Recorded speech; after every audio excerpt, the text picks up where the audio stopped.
கர்த்தருடைய பரிசுத்த நாமத்துக்கு ஸ்தோத்திரமும் கனமும் மகிமையும் உண்டாயிருப்பதாக என்று சொல்லி அவரை நான் துதிக்கிறேன். உங்கள் யாவரையும் நான் இயேசு கிறிஸ்துவின் நாமத்தினாலே இந்த நிகழ்ச்சிக்கு உங்களை வரவேற்கிறேன். நம்முடைய ஆண்டவராகிய இயேசு கிறிஸ்து இந்த உலகத்திலே வந்து மெய்யான ஒளியாய் வந்து நம்மை பிரகாசித்திருக்கிறார். அந்த பிரகாசத்திலே நாம் இருக்கிறோமா இல்லையா என்பதுதான் இன்றைய ஒரு விடை தெரியாத ஒரு கேள்வியாக இருக்கிறது. ஏன்னா இன்னைக்கு நம்முடைய வாழ்க்கை அப்படியாக இருக்கிறது. எப்படின்னா ஒரு இருளுள்ள ஒரு வாழ்க்கையாக இருக்கிறது. அப்படிப்பட்ட வாழ்க்கையை நாம் எப்படி மேற்கொள்வது என்று தெரியாமல் திக்கு முக்காடி கொண்டு இருக்கிறோம். இதுக்கு பல வழிகளை நம்ம தேடுறோம். ஆனால் நம்ம தேடுற வழியெல்லாம் அது கர்த்தருக்கு பிரியமான வழி அல்ல. அது கர்த்தரிடத்தில் மகிமையை கொண்டு போய் சேர்க்காது. நம்ம வேதத்தில் உள்ள இந்த வசனங்களின்படி நம்ம கவனித்து அவருடைய வார்த்தைக்கு நம்ம செவி கொடுக்கும் பொழுது தான் அந்த இருள் நம்மை விட்டு நீங்கும். ஏன் இன்னைக்கு அதிகமாக இருள் நமக்குள்ளே குடிக்கொண்டிருக்குது அப்படின்னு சொன்னால், இன்றைக்கி சபைகளில் இன்னும் அதிகமாக பாவங்கள் பிரிக்கி கொண்டிருக்கிறது. முதல்ல பாவத்தை வெளியே செஞ்சுட்டு அதுக்கப்புறம் சபைக்குள்ளே வருவாங்க. இன்றைக்கி சபைக்குள்ளேயே பாவங்கள் இருக்கிறது. அதாவது சபை என்பது எல்லாரும் நினச்சிட்டு இருக்கிறோம், சபை என்பது அது பரிசுத்தமான இடம் அப்படின்னு சொல்லிட்டு. சபை என்பது அந்த கூடுகையில் நம்ம எல்லாரும் பரிசுத்தமாக இருக்கும் பொழுது தான் அந்த இடத்துல பரிசுத்த ஆவியானவரால் வல்லமையான கிரியைகளை செய்ய முடியும். ஏன் அவரால் வல்லமையான கிரியைகள் செய்ய முடியல அப்படின்னா, நமக்குள்ள பரிசுத்தம் இல்லை. நம்ம எல்லாம் ஆலயத்தை பிடிச்சிட்டு இருக்கிறோம்.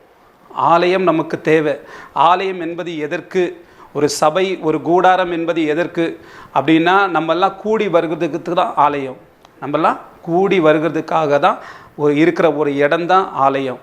அந்த ஆலயத்தை நம்ம என்ன பண்ணிட்டோம், மாம்சத்தின்படி நம்ம அந்த ஆலயத்தை நம்ம பரிசுத்தமாக வைக்கணும் அப்படின்னு நினச்சிட்டு வெளியில் அசுத்தமான காரியங்கள் நடப்பித்து விட்டு அதுக்கப்புறம் வாரத்தில் ஒரு நாள் ஞாயிற்றுக்கிழமையோ இல்லை எப்போ லீவ் கிடைக்குதோ அந்த நாளில் வந்து கூட்டங்கள் கூடும்பொழுது அங்கே வந்து பரிசுத்தமாக நம்மளை வந்து காமிக்கிறோம். ஆனால் அப்படிப்பட்ட பரிசுத்தத்தை தேவன் எதிர்பார்க்கலை. நம்ம வெளியே இருக்கும்போதும் சரி, அந்த கூடுகையில் இருக்கும்போதும் சரி, பரிசுத்தமாக வாழணும். அதுதான் தேவனுக்கு பிரியமான ஒரு காரியமாக இருக்கிறது. அன்னைக்கு நம்ம என்ன பண்ணோம் அப்படின்னா, வெளியில் அசுத்தமான காரியங்களை செய்துவிட்டு உள்ள ஆலயத்துக்குள்ளே வந்து நம்ம வந்து பரிசுத்தமானவர்களைப் போல காட்டி கொண்டு இருந்தோம். ஆனால் இன்றைக்கி வெளியிலையும் அசுத்தமான காரியம், அந்த சபைக்குள்ளேயும் அசுத்தமான காரியங்கள். நமக்கு ஆலயம் எதுக்காக தேவைப்படுகிறது? நாம தான் ஆலயம். நம்ம கூடுகிற இடம் தான் சபை. நம்ம கூடலைன்னா அது பேர் சபை கிடையாது. நாம தான் சபை. அதை யாருமே புரிஞ்சிக்க மாட்டாங்க. இந்த சபைக்காக, இந்த சரீரத்துக்காக தான் இயேசு கிறிஸ்து மாம்சத்தில் வந்தார். எனக்குள்ள வாசமா இருக்கிற ஆவிக்காக தான் இயேசு கிறிஸ்து ஆவியானவராக இன்னைக்கு இருக்கிறாரு. என் ஆத்துமா சிந்தையில வீணாய் போனது. அந்த வீணாய் போன சிந்தனையை மறுவப்படுத்துகிறதுக்காக தான் ஆத்துமாவாகிய பிதாவாகிய தேவன் நமக்குள்ள வாசம் பண்ணி கொண்டிருக்கிறாரு. அந்த மூன்று தன்மையுடைய தேவனாகிய கர்த்தர் இன்னைக்கு நமக்குள்ள வாசம் பண்ணி கொண்டிருக்கிறாங்க, பிதா, குமாரன், பரிசுத்த ஆவியை போன்று.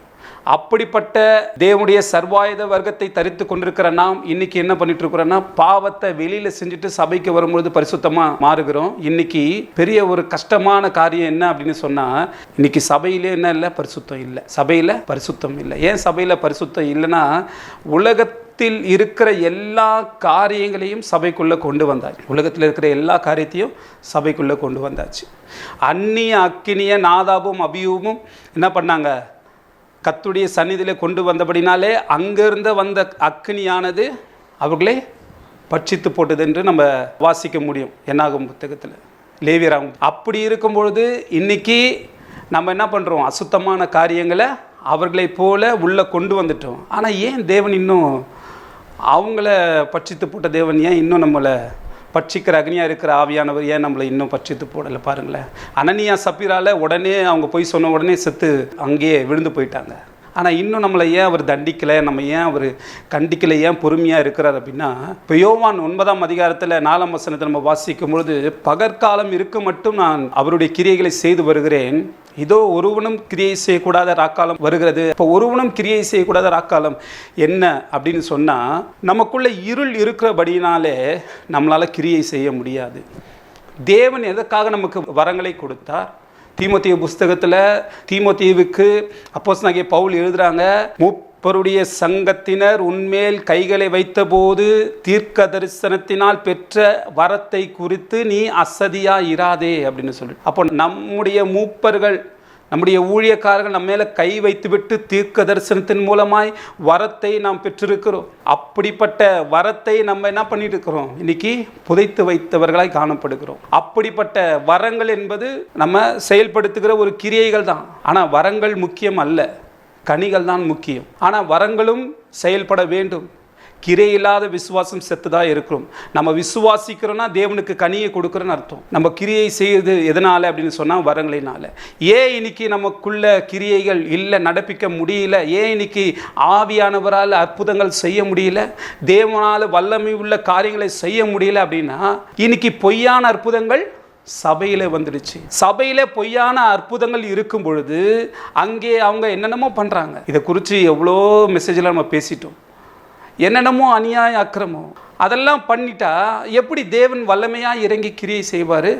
எப்படி அற்புதங்களை செய்வார்? அவர் கிரகிக்க கூடாத பெரிய காரியங்களை செய்கிறவர் என்று வேதம் சொல்லுகிறது. அவர் ஆராய்ந்து முடியாத பெரிய காரியங்களையும் எண்ணி முடியாத அதிசயங்களும் செய்கிறவர் என்று வேதம் சொல்லுகிறது. மாம்சமான யாவருக்கும் தேவனாகிய கர்த்தர் என்னாலே செய்யக்கூடாத அதிசயமான காரியம் ஒன்றுமே இல்லை என்று அவர் சொல்லியிருக்கிறார். அப்படி அவரால் கிரியை செய்ய முடியாத ஒரு ராக்காலம் வருகிறது என்று சொன்னால் நமக்குள்ள என்ன இருக்கிறது? அந்த ராக்காலத்துக்கு அடையான இருள் நமக்குள்ள இருக்கிறது. அப்படிப்பட்ட இருள் நமக்குள்ள எப்படி வந்தது அப்படின்னு சொன்னால், இந்த மாதிரி பொய்யான அற்புதங்கள், பொய்யான அடையாளங்கள், கள்ள கிறிஸ்துகள், கள்ள தீர்க்க தரிசனங்கள், பொய் தீர்க்க தரிசனங்கள், கள்ள அந்தி கிறிஸ்துக்கள், இப்படி பக்க வழியாய் ஆட்டுத்தோலை போர்த்து கொண்டு வந்த ஓநாயை போல நமக்குள்ள வந்திருக்கிறது சபைக்குள்ள. அதனால தான் இன்னைக்கு கர்த்தரால் அற்புதங்கள் செய்ய முடியல, அதிசயங்கள் செய்ய முடியல. எத்தனை வியாதிகளை அவர் குணப்படுத்தியிருக்கிறாரு. உங்களுடைய வாழ்க்கையிலே, உங்களுடைய ஜபத்திலே எத்தனை கேன்சர் வியாதிகளை குணமாக்கி இருக்கிறாரு. முன்ன நம்ம எப்படி இருந்தோம் அப்படின்னு நினைச்சு பார்க்கணும். இன்னைக்கு தேவன் இந்த முழு உலகத்தையும் அழிக்க இறங்கி இருக்கிறார். இன்னும் கூட அவர் நம்ம நீடிய பொறுமையாக இருக்க காரணம் என்ன தெரியுமா? ஆபிரகாமுக்கு கர்த்தர் மம்ரே என்கிற சமபூமியில் ஆதியாகமம் 18ஆம் அதிகாரத்தில் வந்து தரிசனமாகி 2 காரியங்களை வெளிப்படுத்தினார். ஒன்று, உனக்கு ஈசாக் என்கிற ஒரு மகன் பிறப்பான். 2வது, நான் சோதோம் குமராவை அழிக்கப் போகிறேன் என்று சொல்லி. அப்போ சோதோம் குமராவை அழிக்க அவர் வானத்திலே இருந்து அக்கினியை இறக்கி அவர் பட்சித்து போட்டாரே, அதே போல அதை செய்திருக்கலாம். ஏன் ஆபிரகாமுக்கிட்ட வந்து சொல்லி அதை செய்யணும்? அங்கே வசனம் இருக்குது, என் தாசனாகிய ஆபிரகாமுக்கு நான் செய்ய போகிறதை மறைப்பேனோ அப்படின்னு சொல்றாரு. அப்படின்னா ஊழியக்காரர்களுக்கு கர்த்தர் வெளிப்படுத்துகிறாராம். ஆமோஸ் 3:7 இப்படியாக சொல்லுகிறது, கர்த்தர் செய்ய போகிறதை தம்முடைய ஊழியக்காரருக்கு தெரியப்படுத்தாமல் அவர் ஒன்றையும் செய்ய மாட்டாராம். அப்போ கர்த்தர் ஊழியக்காரர்களை எதிர்பார்க்கிறாரு. கர்த்தருடைய பிள்ளைகள், கர்த்தருடைய வசனத்துக்கு நடுங்குகிற பிள்ளைகள், கர்த்தருடைய வசனத்துக்காக காத்திருக்கிற பிள்ளைகளை அவர் எதிர்பார்த்து கொண்டிருக்கிறார். இன்னைக்கு நம்ம அப்படி இருக்கிறோமா? அதுதான் கேள்வி. அப்போ நம்ம என்ன செய்யணும் அப்படின்னு சொன்னால், அவருடைய வார்த்தைகளுக்கு செவி கொடுக்கும். அவருடைய வார்த்தைகளுக்கு செவி கொடுக்க வேண்டும். அப்படி செவி கொடுத்தால் மட்டும்தான் அவருடைய காரியத்தை நம்மளால் உணர்ந்து கொள்ள முடியும். கர்த்தருடைய சிந்தையை ஒருவனாலும் அறிந்து கொள்ள முடியாது. ஆனால் கர்த்தர் செய்ய போகிற மகிமையுள்ள காரியத்தை, அது நியாய தீர்ப்பானாலும் சரி, அது அற்புதங்கள் ஆனாலும் சரி, அது அதிசயங்கள் ஆனாலும் சரி, அது தம்முடைய ஊழியக்காரர்களுக்கு அவர் வெளிப்படுத்தி விட்டு தான் அதை செய்வார். அப்போ சோதோம் குமராவை அழிக்கிறதுக்கு முன்பதாக ஆபிரகாம் இடத்துல பேசுகிறார். ஆபிரகாம் 6 முறை கர்த்தரிடத்துல வேண்டிக் கொள்ளுகிறான். ஆண்டவரே, உம்முடைய கோபம் என்னில் மூளாதிருப்பதாக இந்த அடியேன் இன்னும் 1 முறை பேசட்டும் என்று சொல்லி 6 முறை வேண்டுகிறான். 10 நீதிமான் நிமித்தம் நான் பட்டணத்தை அழிக்க மாட்டேன் அப்படின்ற உடனே அந்த ஜபத்தை அவனும் விட்டுட்டான். கர்த்தரும் அங்கிருந்து போய்விட்டார் அப்படின்னு இருக்கு. எங்கே போயிட்டார்னா சோதம் குமராவை அழிக்க போயிட்டார். அப்போ ஊழியக்காரங்களுக்கு கர்த்தர் தெரியப்படுத்தி கொண்டே இருக்கிறாரு, நான் அழிக்க போகிறேன், அழிக்க போகிறேன், அழிக்க போகிறேன், அழிக்க போகிறேன்னு சொல்லி. ஆனால் இன்னும் அழிக்க போகிறேன்னு சொல்கிறாரு. 2 பேதுரு 3:9 இப்படியாக சொல்லுகிறது, தாமதிக்கிறார் என்று சிலர் எண்ணுகிறபடி அவர் தம்முடைய வாக்குத்தத்தத்தை குறித்து தாமதமாயிராமல் எல்லோரும் மனம் திரும்ப வேண்டும் என்று அவர் நம்மேல் நீடிய பொறுமை உள்ளவராய் இருக்கிறாராம். அப்போ அவர் வரப்போறேன் வரப்போறேன் வரப்போறேன்னு சொல்றாரு, ஆனா இன்னும் வரல. அதே போல அழிக்க போறேன் அழிக்க போறேன் அழிக்க போறேன்னு சொல்றாரு, ஆனா இன்னும் அழிக்கல. ஏன் அப்படின்னா அவர் நீடிய பொறுமை உள்ளவராக இருக்கிறார். அவர் நீடிய தயவுள்ளவர். கர்த்தர் இரக்கமும் கிருபையும் நீடிய சாந்தமும் மகாதயும் சத்தியமுள்ள தேவன் என்று சொல்லி யாத்திராகமம் 34:6 வசனத்தில் நம்ம வாசிக்கிறோம். அந்த இடத்துல மோசேக்கு சொல்ற அந்த நாமத்தை மோசே கேட்குற, ஆண்டவரே உடைய முகத்தை நான் பார்க்க வேண்டும், என் முகத்தை நீ பார்க்க முடியாது அப்படின்னு சொன்னார். உடனே அவன் மேலே தயவு வைத்து இரக்கம் வைத்து என்ன சொல்றாருன்னா, நான் உன் மேலே இரக்கமாக இருப்பேன், உன் மேலே கிருபையாக இருப்பேன். என்னண்டையில் ஒரு இடம் உண்டு, அந்த கண்மலையின் வெடிப்பிலே நில்லு, அங்கே என் கரத்தினால் உன்னை நான் மூடுவேன், அப்பொழுது கர்த்தருடைய நாமத்தை உனக்கு முன்பாக கூறுவேன் என்று சொல்லி இந்த நாமங்களை அவர் கூறினார். கர்த்தர் இரக்கும் கிருபையும் நீடிய சாந்தமும் மகாதையும் சத்தியமுள்ள தேவன் என்று சொல்லி இயேசு கிறிஸ்துவை குறித்து அவர் கூறினார். பிதாவாகிய தேவன் கூறிவிட்டு அவர் கரத்தை எடுத்தார் பாருங்க. அவருடைய பின்பக்கத்தை பார்த்தாங்க. அந்த பின்பக்கம் என்ன அப்படின்னு சொன்னால், அவர் நமக்காக வாங்கின அடிகள், அவர் நமக்காக வாங்கின அடிகள். அந்த இடத்துல அந்த பின்பக்கம் அந்த முதுகு ஃபுல்லாக காயமாக இருந்தது. ஏன்னா எசேக்கியா ராஜா வியாதி படுக்கையாக இருக்கிறான். அந்த வியாதி நீங்கின பின்பு ஒரு வார்த்தையை எசேக்கியா ராஜா சொல்கிறாங்க, நம்முடைய பாவங்களை அவருடைய முதுகுக்கு பின்னாக எரிந்து போட்டு விட்டார் என்று சொல்லி. அப்படியே ஏசியா தீர்க்கதரிசன புத்தகத்தில் 50ஆம் அதிகாரத்தில் கூட வசனம் இருக்கிறது, பிடுங்கிறவனுக்கு தாடை மயிரை கொடுத்தாராம், அடிக்கிறவனுக்கு தன் முதுகை காட்டினாராம், அவமானத்துக்கும் உமிழ்நிற்கும் அவருடைய முகத்தை அவர் மறைக்கவே இல்லை என்று சொல்லுகிறார். அப்படின்னா நம்முடைய பாவங்களை எல்லாம் அவருடைய முதுகுக்கு பின்னாக இருந்து போட்ட அந்த அடிக்கப்பட்ட வெடிக்கப்பட்ட அந்த கண்மலையாகிய கிறிஸ்து அங்கே பார்த்த உடனே மோசே ஒரு காரியத்தை செய்கிறான் பாருங்க. நான் மாம்சத்தில் இருக்கிறது போல அவரும் மாம்சத்தில் எனக்காக அடிபட போகிறார் என்று சொல்லி அந்த காட்சியை பார்த்த உடனே தரை மட்டும் தீவிரமாய் முகம் குப்புற குனிந்து பணிந்து வணங்கி அவரை தொழுது கொண்டான் என்று சொல்லி வாசிக்கிறோம். அப்படிப்பட்ட மோசேக்கு தரிசனமான தேவன் இன்றைக்கும் அநேக தேவ பிள்ளைகளுக்கு அவரை குறித்து தரிசனம் கொடுத்து கொண்டே இருக்கிறார். அப்படிப்பட்ட நம்ம கர்த்தருக்காக வைராக்கியம் பாராட்டின நாம் அந்த தரிசனத்தை பார்த்து விட்டு அன்றைக்கு ஆதியில தேவனிடத்துல நம்ம அன்பா இருந்தோம். ஆனால் இன்னைக்கு அந்த அன்பு நம்ம கிட்ட இல்லை. அதான் எபேசு சபைக்கு சொல்றாரு, நீ ஆதியில் கொண்டிருந்த அன்பை விட்டு விட்டாயின்னு சொல்லி நீ மனம் திரும்புப்பா, இல்லைனா என் விளக்கு தண்டை உன்னிடத்து நான் எடுத்து போடுவேன் அப்படின்றார். ஸோ அந்த ஆதியில் கொண்டிருந்த அன்பை நம்ம திரும்ப அவரிடத்தில் செலுத்தணும்னு அவர் விரும்புகிறார். அதனால தான் இன்னைக்கு வரைக்கும் அழிப்பேன் என்று சொன்னவர் இன்னும் அழிக்காமல் இருக்கிறார், இதோ வருவேன் என்று சொன்னவர் இன்னும் வராமல் இருக்கிறார். காரணம், அவர் சொன்னதை செய்கிற தேவன்.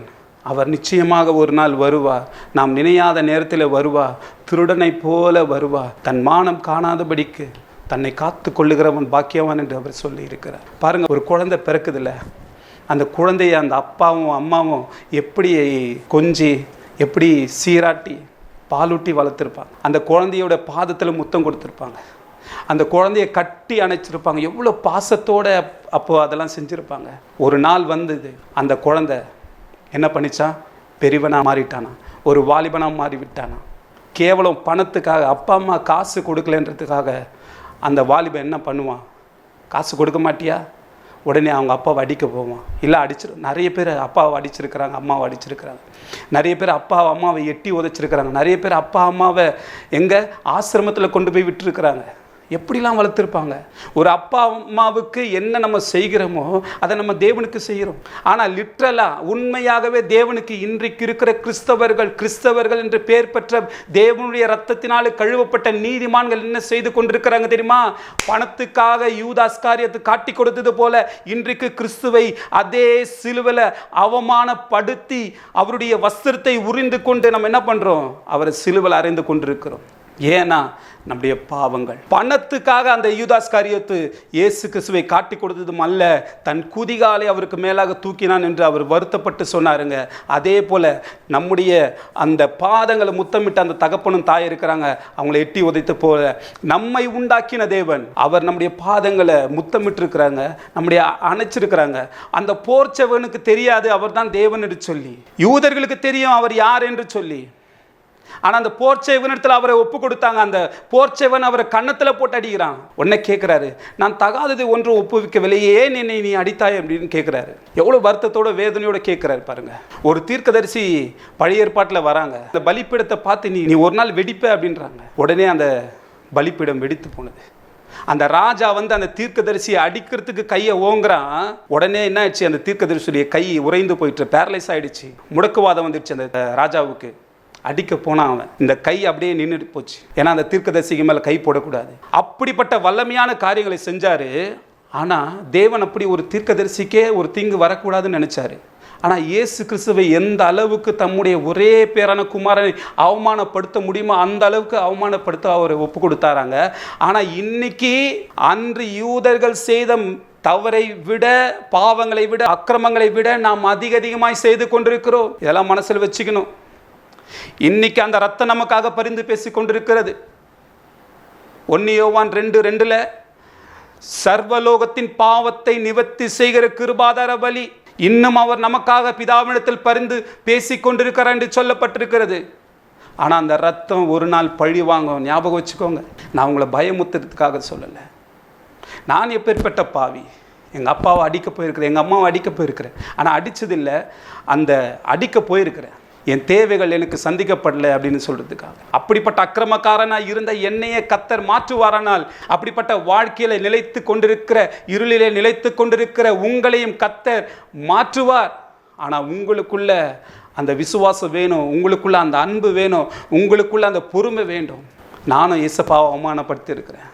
நானும் இயேசப்பாவை சிலுவையில் அரைஞ்சிருக்கிறேன். பரம ஈவின் அன்பாகிய பரிசுத்த ஆவியானவரை பெற்றுக்கொண்டும் அதை ருசி பார்த்தோம். நானும் அவரை மறுதளித்திருக்கிறேன். ஆனாலும் என்மேல் அவர் அன்பாக இருந்து என்னை மன்னித்தாருங்க. எத்தனை முறை என் பாவங்களை அவர் மன்னித்திருக்கிறார் தெரியுமா? திரளான மீட்பை உடையவர் என்று வேதம் சொல்லுகிறது. அவர் மன்னிக்க தயை பெருத்தவர் என்று வேதம் சொல்லுகிறது. அவர் கிருபையில் ஐஸ்வர்யம் உள்ளவர், அவர் கிருபை பொருந்தினவர், அவர் மன்னிக்க தயை பெருத்தவர், அவர் இரக்கத்தில் ஐஸ்வர்யம் உள்ளவர். நியாய தீர்ப்புக்கு முன்பாக இரக்க மேன்மை பாராட்டுமா? அப்படிப்பட்ட தேவனை நீங்களும் நானும் வணங்கி கொண்டிருக்கிறோம், துதித்து கொண்டிருக்கிறோம், தொழுது கொண்டிருக்கிறோம். ஆனால் இன்னைக்கு நம்ம சபையில் என்ன இருக்கிறது? பாவங்கள் இருக்கிறது. அப்போ ஒருவரும் கிரியை செய்யக்கூடாத ராக்காலம் இப்பொழுது இல்லை, அது எத்தனையோ வருஷத்துக்கு முன்னாடியே வந்துச்சு. ஏன்னா பிசாசின் உபதேசங்கள், கள்ள உபதேசங்கள். 8ஆம் தேதி, இந்த மே மாதம் 8ஆம் தேதி கூடார பண்டிகைன்னு ஜஸ்டின் இந்தியா நடத்தினார்.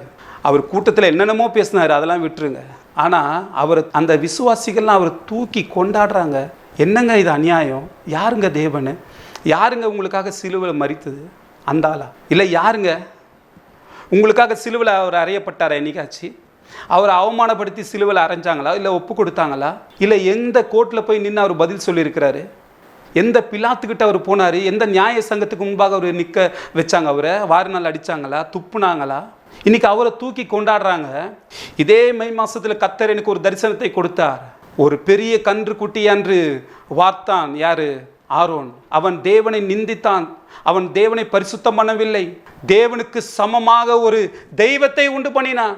அதே போலதான் அன்றைக்கு இஸ்ரவேல் ஜனங்கள், மோசே இல்லை, எங்களுக்கு முன் செல்லும் ஒரு தெய்வத்தை எங்களுக்காக உண்டு பண்ண வேண்டும் என்று சொல்லி ஆரோன் ஒரு பொன் கன்று குட்டியை வார்ப்பித்தது போல, இன்றைக்கு அப்படிப்பட்ட கர்த்தருடைய ஊழியக்காரன் என்று சொல்லுகிற ஒரு மனுஷனை இவன் தேவன் என்று சொல்லி அவனை தூக்கி சுமக்கிறார்கள், கொண்டாடுறாங்க.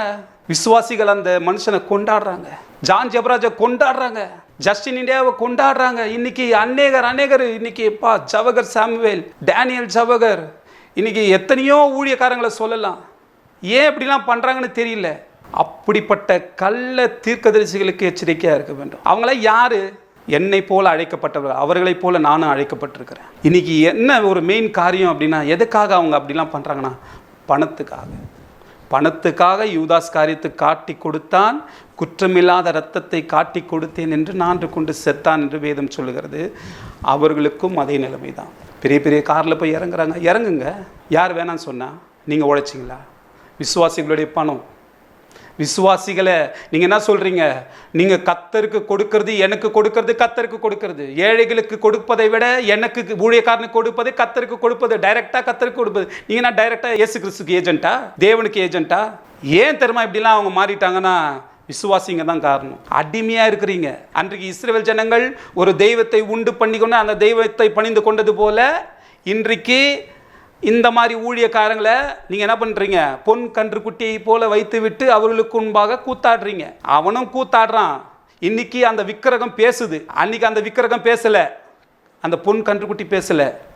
இன்னைக்கு பேசத்தக்கதாக மிருகம் வெளிப்படுத்தின விசேஷத்தில் சொல்லப்பட்டது போல இன்றைக்கு கள்ள தீர்க்கதரிசிகள் இன்னைக்கு வாயை திறந்து பேசி தீர்க்க தரிசனம் சொல்லி, கர்த்தர் உங்களுக்கு சமாதானம் என்று சொல்கிறார், சமாதானம் இல்லாத இடத்துல கர்த்தர் சமாதானம் என்று சொல்கிறார் என்று பொய் சொல்லி அவருடைய ஜனங்களை வஞ்சிக்கிறார்களாம். அப்படிதான் தேவன் சொல்லியிருக்கிறார். நான் அவர்களை அனுப்பல, அவர்களா போனார்கள். நான் அவர்களுக்கு கற்றுக் கொடுக்கல, அவர்கள் என்ன பண்ணாங்க? கற்றுக் கொடுத்து தங்களுடைய கற்பனைகளின்படி கர்ப்பம் தரித்து அவர்களுக்கு போதகம் பண்ணுகிறார்களாம். ஏசப்பாவை சிலுவையில் நம்ம இன்னைக்கு அரைஞ்சி அவமானப்படுத்துகிறோம். பண்ணலாமா அப்படி? அந்த ரத்தம் இன்னைக்கு வரைக்கும் நமக்காக பரிந்து பேசி கொண்டிருக்கிறது. ஒரு நாள் வரும், அப்படி சபையை எடுத்துக்கொண்டு போவார். அதுக்கப்புறம் ஜனங்கள்லாம் மோசம் போனவர்களே, யாருமே கதவை திறக்க வேண்டும்னு சொன்னால் அவர் கேட்கவே மாட்டார். அன்னைக்கு நீங்கள் எனக்கு செவி கொடுத்தீங்களா? எரேமியா 2:27 அவர்கள் எனக்கு முகத்தை அல்ல முதுகையே காண்பித்தார்ன்னு சொல்லி, இன்னைக்கு அவருக்கு நீங்கள் முகத்தை காமிச்சிட்டு அன்னைக்கு போய் ஆண்டவரே ஆண்டவரே எங்களுக்கு திறக்க வேண்டும் என்று சொன்னால் அவர் உங்களுக்கு திறக்க மாட்டார். நீங்கள் எவ்விடத்தாரோ உங்களை அறியே, சபிக்கப்பட்டவர்களே, பிசாசுக்காகவும் அவனுடைய தூதர்களுக்காக ஆயத்தம் பண்ணப்பட்ட இடத்திற்கு நரகத்துக்கு போங்கள் என்று சொல்லி அங்கே தள்ளி போடுவார். இது உங்களை பயமுறுத்துறதுக்காக அல்ல. இதை எத்தனை பேர் கேட்டுக்கொண்டிருப்பீங்க தெரியல. ஒரு 1 2 3 10 பேர் இல்லை, நாளைக்கு இந்த மெசேஜ் எங்கே வேணால் போகலாம். ஆனால் ஒருத்தர் ரட்சிக்கப்பட்டாலே அது பரலோகத்தில் சந்தோஷமாக இருக்கும். ஒருத்தர் மனம் திரும்பினாலே அது பரலோகத்தில் மிகுந்த சந்தோஷத்தை உண்டாக்குமா. காணாமற் போன ஒரு ஆட்டை தாங்க கர்த்தர் இன்றைக்கு தேடிக்கொண்டிருக்கிறார். காணாமற் போன ஆட்டை தான் இன்றைக்கு கர்த்தர் தேடிக்கொண்டிருக்கிறார். சபையில் காணாமல் போன ஆடுகள் நிறைய இருக்கிறது. சபைக்குள்ளே இருந்து காணாமல் போயிருக்கிறார்கள். அவர்களை தான் கர்த்தர் தேடிக்கொண்டிருக்கிறார். இப்படிப்பட்ட ஊழியக்காரர்களை தெரிந்து கொள்ளாதீங்க. இஸ்ரவேல் ஜனங்களை விட மிக கொடியமான மிருகங்கள் நாம். ஏன்னா இஸ்ரவேல் ஜனங்கள் அந்த வெளிப்படுத்தின விசேஷத்தில் அவன் தேவாலயத்தில் உட்காருவானா, அந்த மிருகம் உட்காரமா, அதிகாரம் செலுத்துமா. 13ஆம் அதிகாரத்தில் அந்த முத்திரையை போடுவானா. போடலை அப்படின்னு சொன்னால் ஒருவனும் சாப்பிட முடியாது, விற்கவும் முடியாது, வாங்கவும் முடியாது. அதே போல தான் 2 தெசலோனிக்கேயரில் 3ஆம் அதிகாரத்தில் 2ஆம் அதிகாரத்தில் கர்த்தர் சொல்கிறாரு, அவன் தன்னை தேவனை போல காட்டிக்கொள்வான். தேவன் எண்ணப்படுவது எதுவோ, ஆராதிக்கப்படுவது எதுவோ அதை போல தன்னை மேன்மைப்படுத்திக் கொள்வான். அவன் பொய் பேசுகிறான், பொய்யான அற்புதங்கள் அடையாளங்களையும் செய்து மனுஷர்களை, விசுவாசிகளை வஞ்சிப்பான் என்று சொல்லி வேதத்தில் எழுதியிருக்குதுங்க. அன்றைக்கு அந்த இவன் தேவனை போல அந்த மிருகம், அந்த ராஜா வந்து உட்கார்ந்த உடனே அப்போ தான் சுதாரித்து இவங்க புரிஞ்சுப்பாங்க, இல்லை இல்லை இது இது மனுஷன், இது தேவன் அல்ல. ஏன்னா அவங்க வந்து இயேசு கிறிஸ்துவும் மறுதளிச்சாங்க. இயேசு கிறிஸ்து தேவனுடைய குமாரன் என்று சொன்னார். பிதாவாகிய தேவனுடைய ஒரே பேரான குமாரன் என்று சொன்னதுனாலே தேவதூசன் சொன்னார் என்று சொல்லி அவரை அவமானப்படுத்தி சிலுவையில் அறைந்தார்கள்.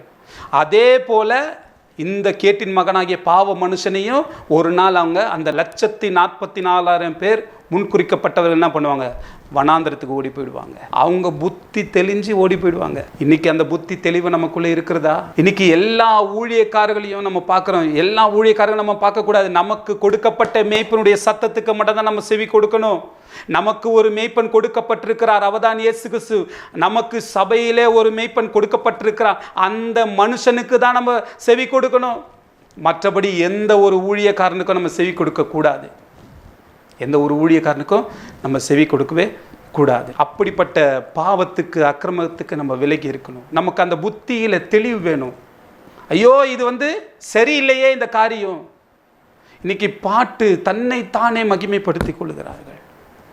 ஒருவராலே ஒருவர் மகிமைப்படுத்திக் கொள்ளுகிற நீங்கள் எப்படி தேவனை விசுவாசிப்பீர்கள் என்று சொல்லி யோவான் 5:44 ஏசப்பா கேட்கிறாரு. ஒருவருக்கு ஒருவர் நீங்களே மகிமைப்படுத்திக் கொள்றீங்க, நீங்க எப்படி தேவனை மகிமைப்படுத்துவீங்க, எப்படி தேவனை விசுவாசிப்பீங்கன்னு கேட்கிறாரு. இன்னைக்கு ஒரு ஊழியக்காரன் இன்னொரு ஊழியக்காரன் மகிமைப்படுத்துகிறான். ஒரு ஊழியக்காரன் இன்னொரு ஊழியக்காரனை குறித்து, இவர் எப்படிப்பட்ட நல்லவர் தெரியுமா, இவர் சொன்னால் பேய்கள் ஓடும், இவர் கை நீட்டினால் பேய்கள் ஓடும், அற்புதங்கள் நடக்கும், இவர் உலகத்தை கலக்குகிறவர் என்று சொல்லி மோகன் சிலாசரையா கார்த்திக் கமலையில குறித்து சாட்சி கொடுக்கிறாரு. ஒரு இடத்துல ஏசப்பாவே சொன்னாரு, நான் என்னை குறித்து சாட்சி கொடுத்தால் என் சாட்சி மெய்யா இராது. இன்னொரு இடத்துல தான் சொல்றாரு, நான் என்னை குறித்து சாட்சி கொடுத்தால் அது மெய்யானதா இருக்கும் என்று சொல்லி. ஒரு மனுஷன் தன்னை குறித்து சாட்சி சொல்வானானால் அது மெய்யான சாட்சி கிடையாது. அவன் தேவனிடத்திலிருந்து சாட்சியை பெற்றுக்கொள்ள வேண்டும். யோபுவை போல உத்தமனும் சன்மார்க்கனும் தேவனுக்கு பயந்து பொல்லாப்புக்கு விலகருமாகிய அவனை போல ஒருவனும் இந்த பூமியில கிடையாதுன்னு சொன்னார் தெரியுமா. அந்த சாட்சி தேவன் கொடுக்கணும். ஏசப்பாக்கு தேவன் கொடுத்தார் பாருங்க, இவர் எனக்கு நேசகுமாரன், பிரியமான குமாரன், இவருக்கு நீங்கள் செவி கொடுங்கள் என்று சொல்லி. அப்படிப்பட்ட சாட்சி வானத்திலிருந்து அந்த சத்தம் மூலமாய் வர வேண்டும்.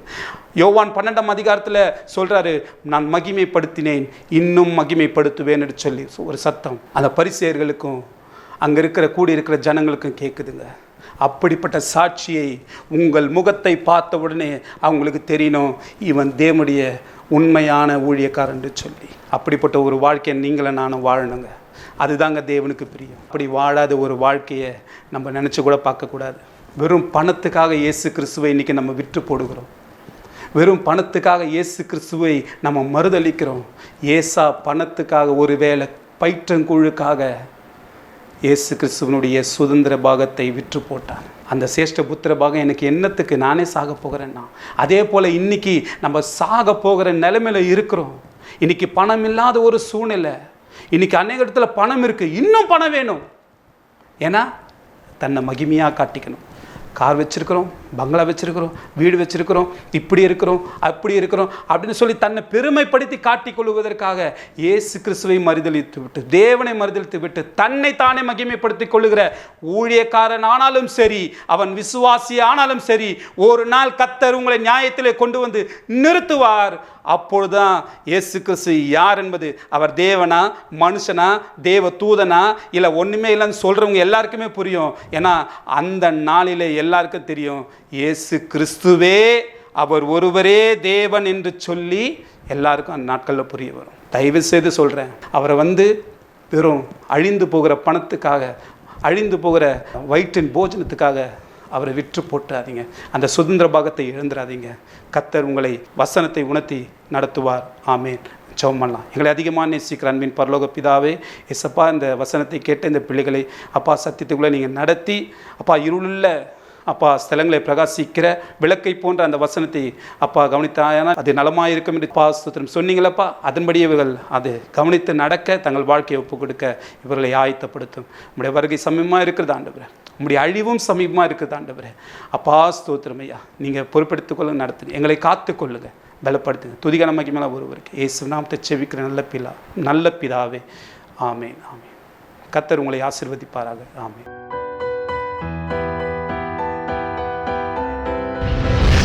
கர்த்தர் உங்களை ஆசீர்வதிப்பாராக.